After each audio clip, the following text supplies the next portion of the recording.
The scent of lavender and lemon cookies, a comforting aroma I'd cultivated over 40 years, was meant to be the signature of my sanctuary. My small brick house, with its meticulously tended garden, had been my entire world. First, with my beloved Frank, and then, after he was gone, by myself. Every rosebush, every paving stone held a memory, a whispered secret, a shared laugh, the quiet resilience of a life well lived. It was my legacy, carved from hard work and prudent savings, and I sold it. I, Isabella Moretti, at 72 years old, had done something no one in my family, least of all my son David, ever expected. I liquidated my most cherished asset, the home that embodied my independence, to fund his dream. Not his dream, precisely, but the dream his wife, Chloe, had orchestrated with relentless gleaming ambition. A sprawling two-story colonial in the suburbs of Connecticut, complete with a sprawling yard for my grandson, Leo, to play in. It had seemed, at the time, an act of boundless love, an investment in my family, in their future, in my future with them. I had always been a pragmatic woman, a retired forensic accountant whose career had been built on dissecting financial discrepancies, untangling corporate webs of deceit, and exposing fraud. My mind, sharp and analytical, had served me well, allowing me to build a comfortable nest egg for my golden years. I had envisioned a retirement filled with quiet joys, tending my garden, reading by the fireplace, maybe a leisurely cruise now and then. But when David, my only son, came to me, his face etched with a manufactured strain, speaking of opportunity and stability for Leo, my heart, ever the softest part of my analytical self, overruled my head. Chloe, of course, was right there, her eyes wide and earnest, painting a picture of multi-generational bliss, of family dinners and shared holidays, of a devoted grandmother indispensable to their new, perfect life. So, I sold the house, my home, my sanctuary. The proceeds, a substantial sum that represented decades of careful planning and sacrifice, became the down payment on their grand colonial. And I, Isabella Moretti, moved into a modest two-bedroom apartment above their detached garage.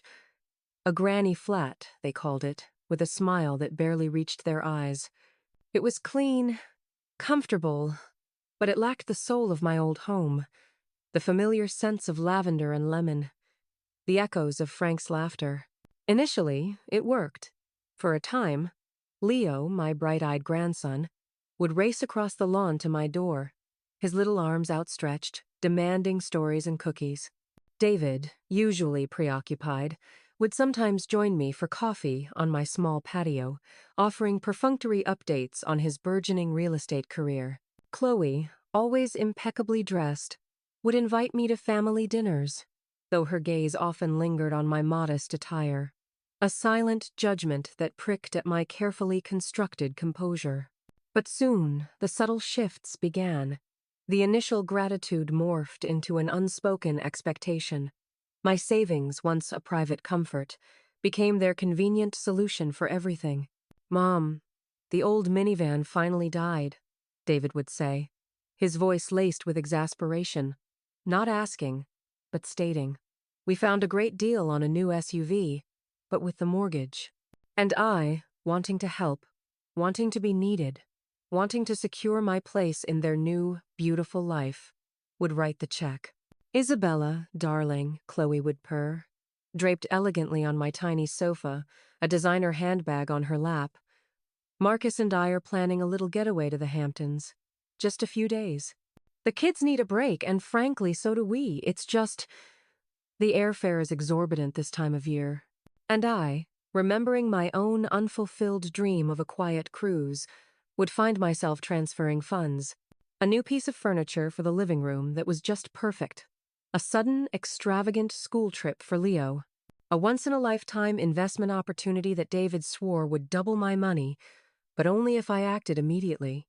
My careful nest egg, painstakingly built, began to dwindle, each withdrawal accompanied by a new, more elaborate justification from them, and a growing, unsettling sense of unease in me.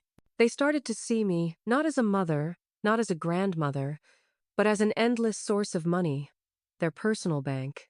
My presence in the granny flat became less about shared moments and more about convenient access to my funds.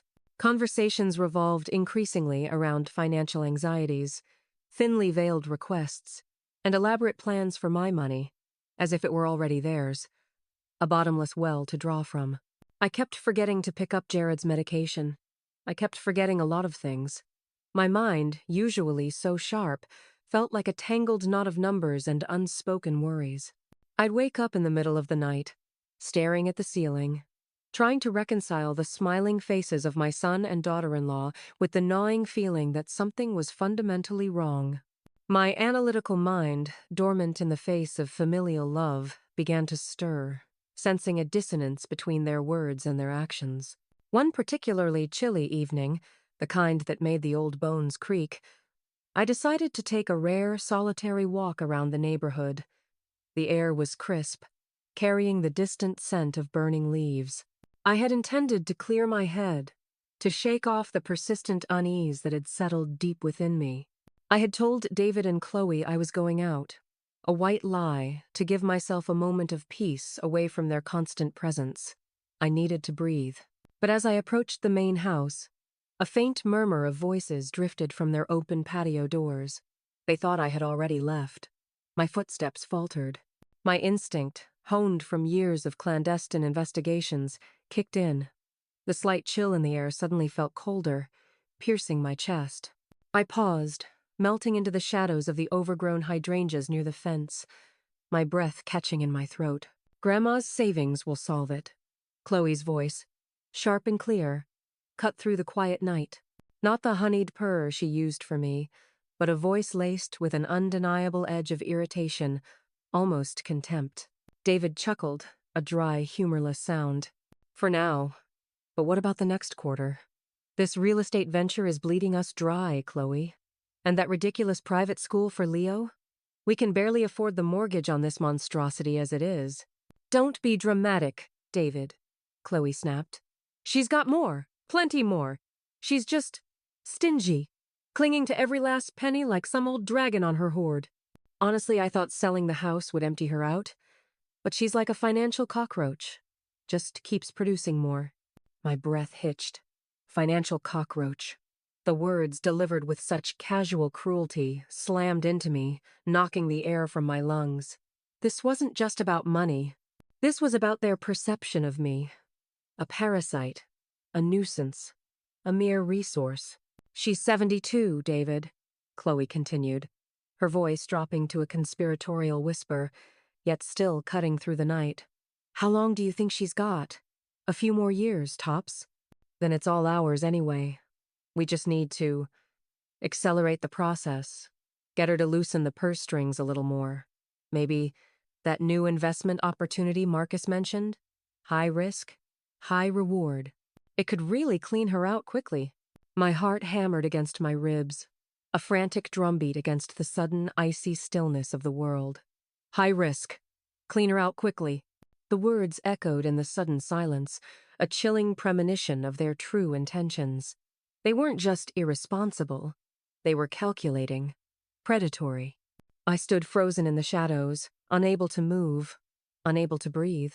My perfect, loving family. The future I had sacrificed everything for. It was a mirage. A cruel, elaborate charade designed to exploit me. A cold rage, slow and simmering, began to replace the initial shock. This wasn't just a personal betrayal. This was a fraud. And I, Isabella Moretti, had built a career, a reputation, a life on exposing fraud. They had made one single, fatal mistake. They thought I had gone for my walk, but they didn't know I was in the next room, listening to the whole thing. And listening, for a forensic accountant, was just the beginning. The game, I realized with a chilling clarity, had just begun. And they had no idea who they were truly playing against. The moment stretched, interminable, as their careless laughter drifted across the lawn. My blood, which had run cold, now simmered with a fierce, controlled heat. Financial cockroach. The insult, so dismissive, so dehumanizing, pierced deeper than any financial loss ever could. It stripped away years of maternal devotion, of quiet sacrifice, of unwavering belief in their inherent goodness. It left me bare, exposed to the harsh reality of their callous avarice. I retreated silently, my steps light, unseen, unheard. Back in the sanctuary of my small apartment above the garage, the familiar scent of my own brewed tea offered little comfort. My mind, a finely tuned instrument of logic and deduction, began to spin, not in emotional turmoil, but in cold, calculated analysis. Every casual request, every lavish purchase, every investment opportunity suddenly acquired a sinister undertone. They hadn't just been irresponsible. They had been orchestrating a deliberate, prolonged campaign of financial extraction. My hands, usually steady as I balanced ledgers and tracked illicit funds, trembled slightly as I poured a cup of tea. I sank onto my small sofa, the floral print feeling suddenly alien, a reminder of the life I had exchanged for this gilded cage. How could I have been so blind, so utterly, naively trusting? My career had been dedicated to recognizing patterns of deception, to identifying the red flags of financial malfeasance. Yet, when it came to my own son, my own family, I had willingly suspended all critical judgment. Love, it seemed, was the ultimate vulnerability, capable of blinding even the sharpest minds. But the blindness had been temporary. The betrayal had ripped the veil away, leaving behind a searing clarity. The anger, hot and sharp, quickly cooled into a steel-hard resolve. This was not a matter for tears or recriminations. This was a case, a complex, high-stakes case of financial exploitation. And I, Isabella Moretti, the retired forensic accountant who had helped bring down corporate titans and untangle international money laundering schemes, was now taking on her most personal, and perhaps most dangerous, assignment yet. I pulled out my old, battered laptop, a relic from my active days, its keyboard worn smooth from countless hours of tireless investigation. It hummed to life, a familiar, comforting sound that spoke of purpose and control. My fingers, still nimble despite my age, flew across the keys, accessing secure databases, public records, and the dark corners of the financial web that only a seasoned investigator truly knew how to navigate. My mind, once consumed by anxieties over their latest demands, was now alight with the thrill of the chase, the meticulous pleasure of piecing together a puzzle. This wasn't about revenge, not yet. This was about survival, about reclaiming my agency, my dignity, and perhaps my very identity. It was about exposing the truth, not just to myself, but to Leo, my innocent grandson, who was caught in the crossfire of his parents' greed. My first step was to discreetly audit every transaction I had made for David and Chloe. Every check written, every transfer made, every loan offered. I cross-referenced bank statements, credit card bills, and property records. The picture that emerged was far more grim than I had anticipated. Not just frivolous spending, but a mountain of debt. High-interest loans, maxed-out credit cards, overdue property taxes on the Colonial, and even a secret second mortgage they had taken out without my knowledge, using the house I had primarily paid for as collateral. They weren't just living beyond their means. They were drowning, desperate, and my savings were merely a temporary life raft they intended to deplete entirely before cutting the rope. Then came the investment opportunity Chloe had mentioned. My contacts in the financial investigation world were still active, a network of former colleagues and trustworthy informants who owed me favors. A discreet inquiry revealed that Marcus, Chloe's supposed friend, was actually Marcus Thorne, a known con artist, a boiler room operator who specialized in high pressure, fraudulent investment schemes targeting vulnerable individuals, particularly the elderly. My heart squeezed with a cold dread. Chloe wasn't just greedy. She was actively collaborating with a criminal. This wasn't mere financial irresponsibility. It was outright criminal intent. They weren't just planning to drain my savings. They were planning to defraud me, to leave me destitute. The scale of their deceit was staggering. David, my son, My own flesh and blood was complicit in this. Or was he? A flicker of doubt, a desperate hope, ignited in my heart. Was he a willing participant, or was he, like me, being manipulated by Chloe's ruthless ambition? I knew Chloe had a way of exerting control, a subtle, psychological pressure that could bend even strong wills. I had seen it with David, how he increasingly deferred to her, how his opinions seemed to align perfectly with hers, even when they contradicted his own values. I had to be careful. Exposure too soon could backfire, alerting them, allowing them to cover their tracks. I needed irrefutable evidence, a comprehensive dossier that would stand up in court, a weapon against their calculated treachery. I installed hidden cameras in strategic locations in my apartment, tiny, almost invisible lenses that would capture every interaction, every conversation about money, every subtle hint of their schemes. I activated voice recorders on my phone, set to trigger automatically during their visits. I became once again the ghost in the machine, the unseen observer, meticulously gathering data, building my case. One afternoon, Chloe came to my apartment, a saccharine smile plastered on her face, a glossy brochure for Thorn Global Investments in her hand. "Isabella, darling," she cooed, her voice dripping with artificial warmth. David and I were thinking, "This investment, it's truly revolutionary. Marcus assured us it's completely secure, high returns, minimal risk, and with your wisdom, you'd be perfect for it. Just a small initial commitment." I listened, my face a mask of pleasant interest, my mind recording every word, every nuance of her manipulative pitch. I asked probing questions, using the jargon of high finance, testing her knowledge, listening for the tells of a well-rehearsed script. She stumbled, her practiced smile wavering, her eyes darting nervously. She knew nothing about investments. She was merely parroting Thorne's lines. This confirmed my suspicions. She was a willing participant in the fraud, not just a victim of her own greed. "That sounds fascinating, Chloe," I said, a faint smile playing on my lips. "Let me review the prospectus in detail. You know how I am with numbers." Her smile returned, radiant with triumph. "Of course, Isabella. Take all the time you need. But just think of the returns. Enough to, well, to never worry about anything again."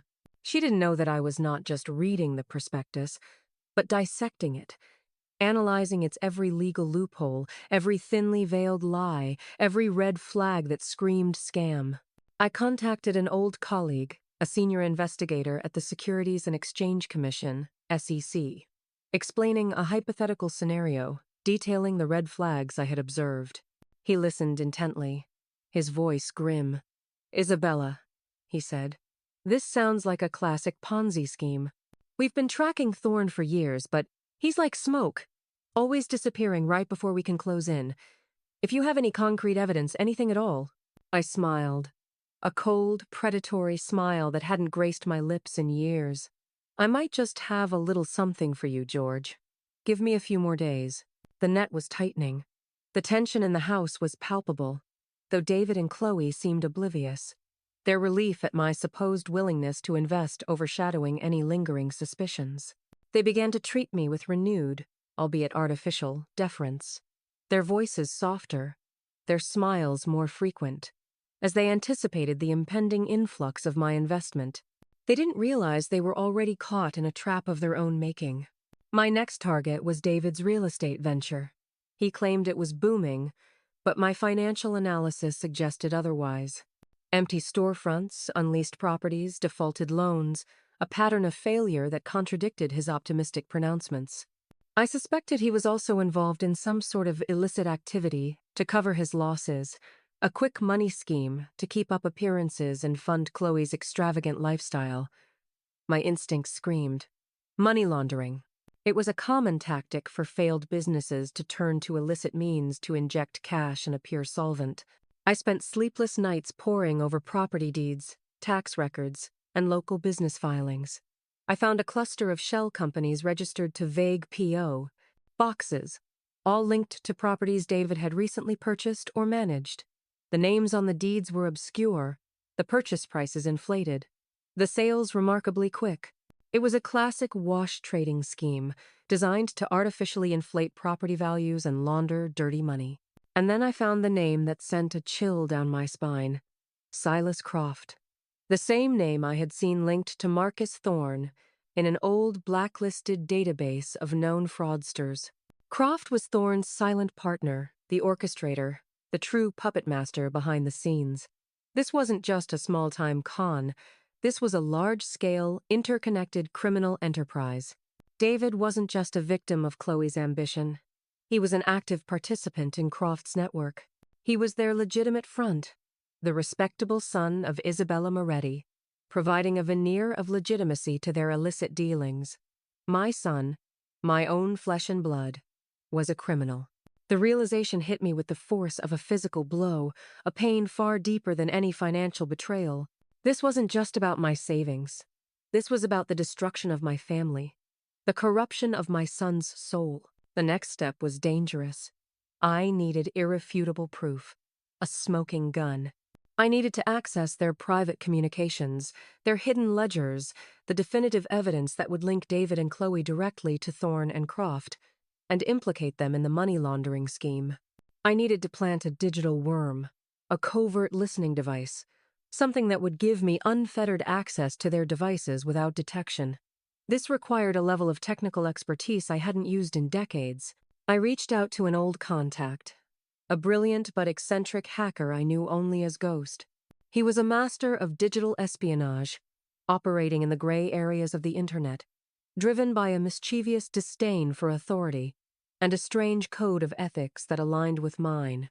Expose the corrupt, protect the innocent. He owed me a big favor from a complex offshore tax evasion case I had helped him crack years ago. "Isabella, my dear." Ghost's voice crackled over the encrypted line, a blend of amusement and awe. "Still fighting the good fight, even in retirement? And against your own flesh and blood? That's bold, even for you."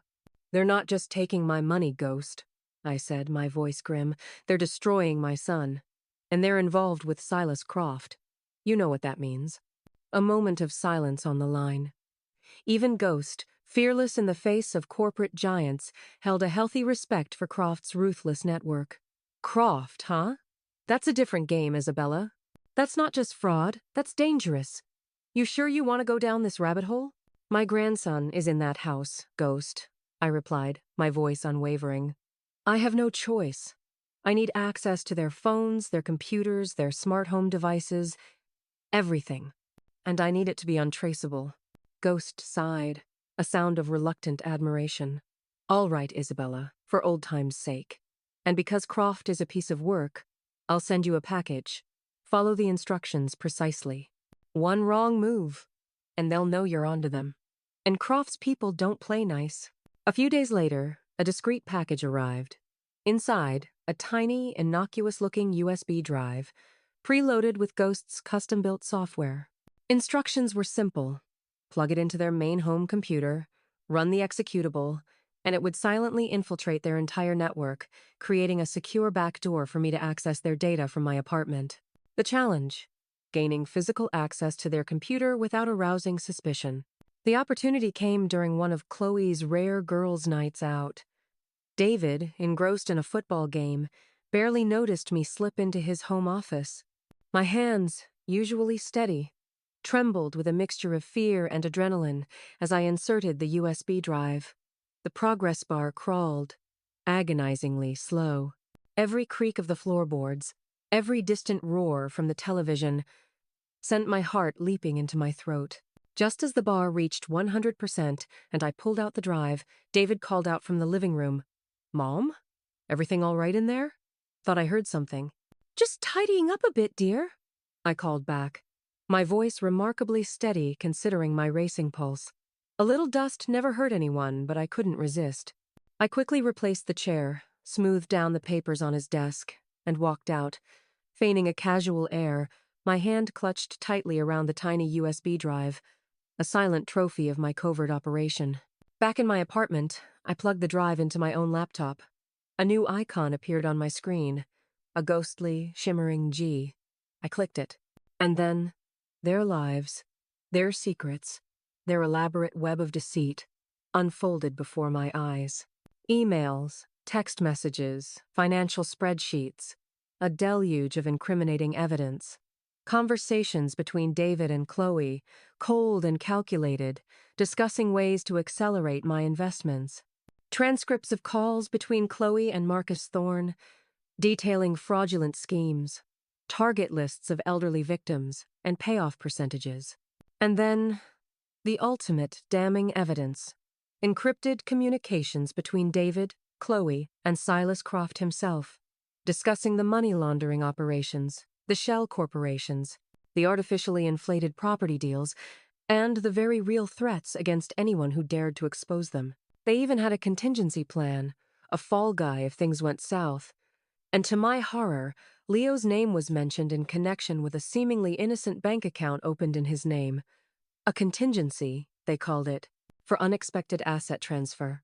They were planning to use my grandson as a conduit for their dirty money, implicating him without his knowledge.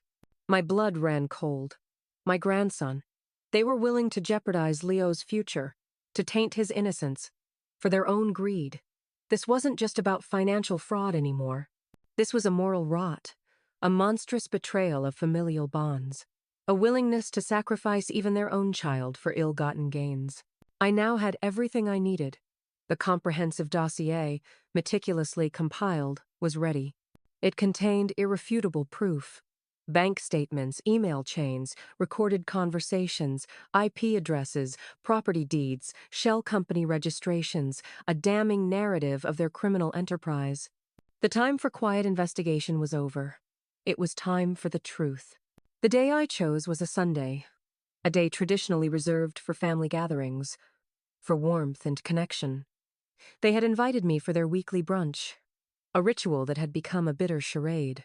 I dressed carefully, not in my usual unassuming attire, but in a tailored suit I hadn't worn since my last major case, a sharp, elegant armor.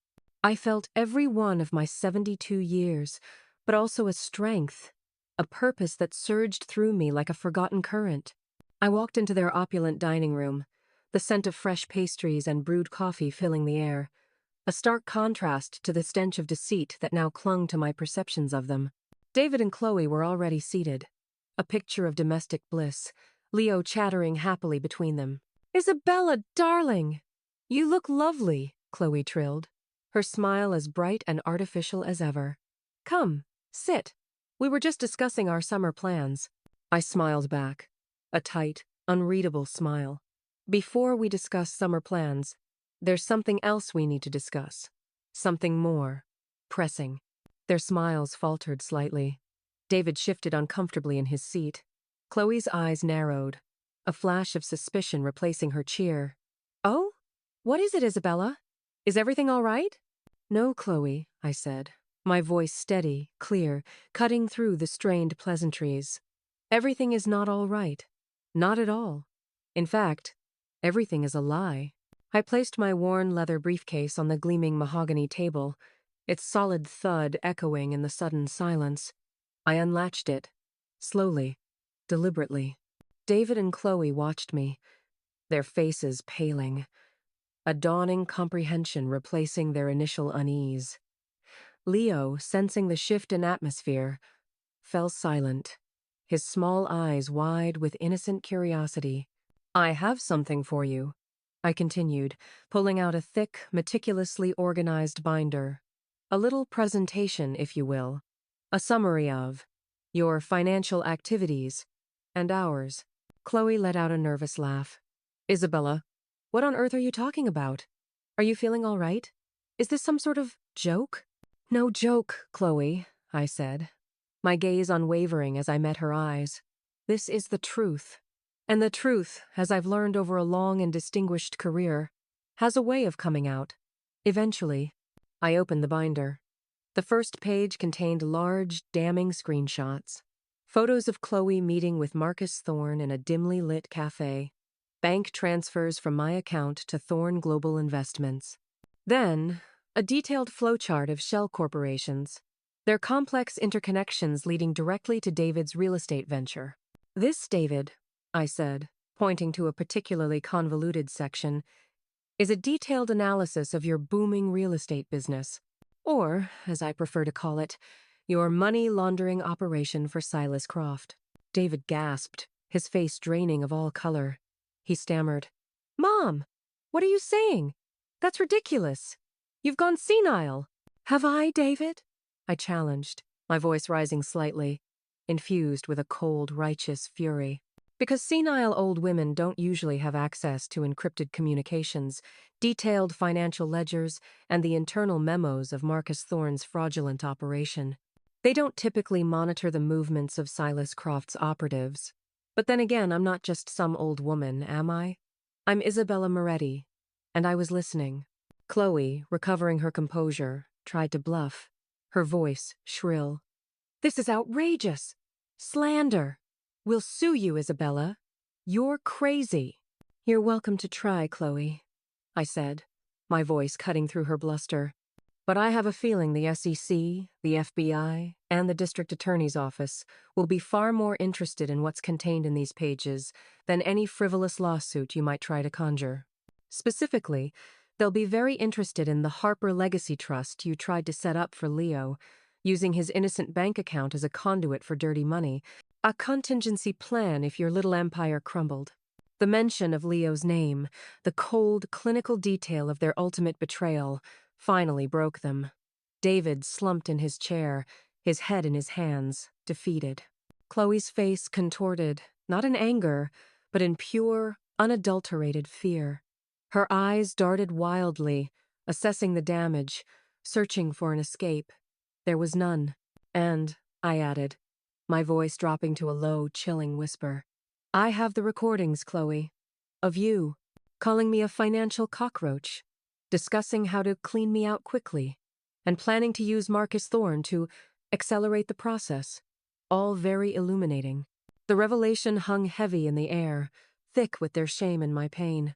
Leo, sensing the profound shift, looked from his pale, trembling parents to me, his grandmother, his eyes wide, confused. This was not the beautiful family life they had promised. This was the ugly truth. Just then, my phone, which I had discreetly placed on the table, vibrated. It was George from the SEC. I looked at David and Chloe, then calmly answered the call. "George," I said, my voice clear and authoritative, "the evidence is compiled, the full dossier, and I believe we have located the primary operatives. They are currently in their dining room." David and Chloe looked at me in horror, their eyes fixed on my phone, then on each other. The jig was up. They were caught. Not by some distant authority, but by the very woman they had dismissed, exploited, and planned to destroy. The silence that followed was deafening, broken only by Leo's small, frightened whimper. This was the beginning of the end for them, and the painful, necessary beginning of a new chapter for me. The days that followed were a whirlwind of official proceedings, raw confessions, and the agonizing unraveling of a family unit that had been built on a foundation of deceit. David and Chloe, faced with the overwhelming evidence I had meticulously compiled, had no choice but to cooperate with the authorities. Their initial denials crumbled under the weight of recorded conversations, financial trails, and the direct testimony I provided. The Harper Legacy Trust for Leo, a monstrous scheme to implicate my innocent grandson in their dirty dealings, was immediately flagged and frozen by the SEC. The impact on Leo was, heartbreakingly, the most profound. He was too young to fully grasp the complexities of money laundering or financial fraud, but he understood the sudden, chilling shift in his parents' demeanor, the hushed, angry arguments, the stark absence of the easy laughter that had once filled their home. He would cling to me, his small hand clutching mine, his eyes searching for reassurance in a world that had suddenly become unstable. It was for him, above all, that I had fought, to protect his future, to untangle him from the toxic web of his parents' greed. Silas Croft, the shadowy figure behind Marcus Thorne, proved more elusive.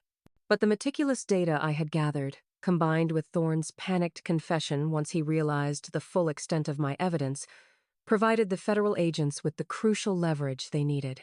Croft's vast, intricate network began to unravel. its threads exposed one by one, leading to arrests across multiple states. The satisfaction of seeing justice served was profound, but it was tempered by the bitter taste of family betrayal. David, my son, my only child, was charged with complicity in the money laundering scheme. Chloe faced charges of fraud and conspiracy. Their dream home, the one I had helped finance, was seized as an asset in the investigation. Their carefully constructed lives, built on a house of cards, collapsed with a resounding crash. The price of their greed was not just financial ruin, but the complete disintegration of their reputation and the potential loss of their freedom. The rebuilding process, for me, was slow and arduous. The emotional scars ran deep. The memory of Chloe's casual contempt, of David's passive complicity, lingered like a phantom pain. But with each sunrise, with each quiet moment spent tending the small herb garden on my apartment balcony, I felt a resurgence of my true self. The analytical mind that had once been consumed by others' financial misdeeds, and then by my own family's, now turned inward, seeking a different kind of balance. I found solace in action. I established the Guardian Trust Foundation, a nonprofit organization dedicated to protecting the elderly from financial exploitation and elder abuse. Leveraging my expertise as a forensic accountant, I built a team of pro bono lawyers, financial advisors, and social workers. We offered free legal advice, conducted financial audits for suspicious cases, and provided emotional support to victims of elder fraud. My apartment, once a quiet retreat, became a bustling mini-office, filled with the energy of purpose. The irony was not lost on me. I had dedicated my life to uncovering fraud, only to become a victim of it, orchestrated by those closest to me. But that experience, painful as it was, gave me a unique, visceral understanding of the helplessness, the shame, and the profound sense of betrayal that elder abuse victims endured. It fueled my passion, turning my personal tragedy into a force for good. My relationship with Leo, thankfully, began to heal. With his parents facing legal battles, I became his primary guardian. He lived with me in my apartment, and though the transition was difficult for him, he found comfort in the quiet stability I offered. I enrolled him in a new school, one focused on holistic development, where he could simply be a child again, away from the shadow of his parents' downfall. I explained things to him in simple, age-appropriate terms, focusing on the importance of honesty and integrity, without demonizing his parents. He deserved to understand, but also to retain his innocence.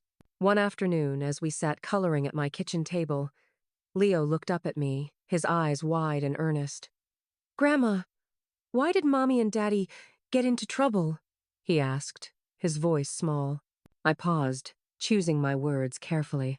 "They made some very poor choices, sweetheart. Choices about money and about trusting the wrong people. And those choices had consequences. But the most important thing is that we learn from our mistakes, and we always choose to do what's right, even when it's hard." He nodded, absorbing my words with a seriousness that belied his young age. "You always choose what's right, Grandma," he stated, a simple truth that brought a lump to my throat. "I try, Leo," I said, squeezing his hand. "I always try." My new life, though unexpected, brought a profound sense of fulfillment. I was no longer just Isabella Moretti, the retired forensic accountant, or Isabella Moretti, the heartbroken mother. I was Isabella Moretti, the unwavering guardian, the relentless advocate, the woman who had faced betrayal head-on and transformed her pain into purpose. The Guardian Trust Foundation thrived, its success a testament to the desperate need for its services. We exposed multiple Ponzi schemes, helped countless elderly individuals reclaim their stolen savings, and brought fraudulent caregivers and unscrupulous family members to justice. The emotional toll was immense, but the victories, the reclaimed dignities, the renewed hope in the eyes of our clients made every challenge worthwhile. Years passed. David and Chloe served their time, their lives forever altered by their choices. Our relationship, once fractured, never fully mended, but it evolved into a distant, cautious respect. David, humbled and chastened, eventually found a low-key job and, in time, began to visit Leo, attempting to rebuild a fragile bridge. Chloe, however, remained bitter, consumed by her own downfall, never truly acknowledging the depth of her betrayal. Leo grew into a kind, principled young man, a stark contrast to the values his parents had once tried to instill in him. He often volunteered at the Guardian Trust Foundation, absorbing my lessons, choosing a path of integrity and compassion. He became my greatest joy, the living embodiment of the legacy I had fought to protect. One crisp autumn evening, as I sat on my balcony, watching the last golden leaves drift from the trees, a sense of deep peace settled over me. I was 75 now, my hair a dignified silver, my hands still strong, though perhaps a little slower on the keyboard. Leo, now a young adult, sat beside me, sipping tea. "Grandma," he said, his voice thoughtful. "You know, when I was little, I sometimes heard Mom and Dad talking about your savings. They'd say, 'Grandma's money will solve it.' I didn't understand then, but now I do." I turned to him, my gaze soft. "And what do you understand now, my dear?" He smiled, a quiet, knowing smile. "I understand that money doesn't solve everything, and that real wealth isn't measured in dollars, but in integrity, in love, in the strength to stand up for what's right, even when it's your own family. I understand that you didn't just save your savings, Grandma. You saved me, and you taught me what true family means." A profound sense of gratitude washed over me, deeper and more fulfilling than any financial victory. My life, once seemingly shattered by betrayal, had been painstakingly reassembled, piece by piece, into something stronger, more meaningful. "My dear Leo," I said, reaching for his hand, my fingers intertwining with his, a silent promise of enduring love. Sometimes the greatest acts of love are not found in passive acceptance or blind trust, but in the fierce courage to confront uncomfortable truths. It is in those moments of unwavering integrity, of choosing what is right over what is easy, that true legacies are forged. Because while family blood may connect us, it is shared values, unwavering loyalty, and the relentless pursuit of truth that truly define us. Never forget that, my dear. And never, ever underestimate the quiet strength of someone who chooses to listen, and then chooses to act. I looked out at the twilight sky, the first stars beginning to twinkle, silent witnesses to a life reclaimed, a legacy redefined. My name is Isabella Moretti, and I listened. And because I listened, I not only saved my future, but I helped build a new one, brick by precious brick, founded on honesty, courage, and a love that, unlike any fortune, could never be stolen.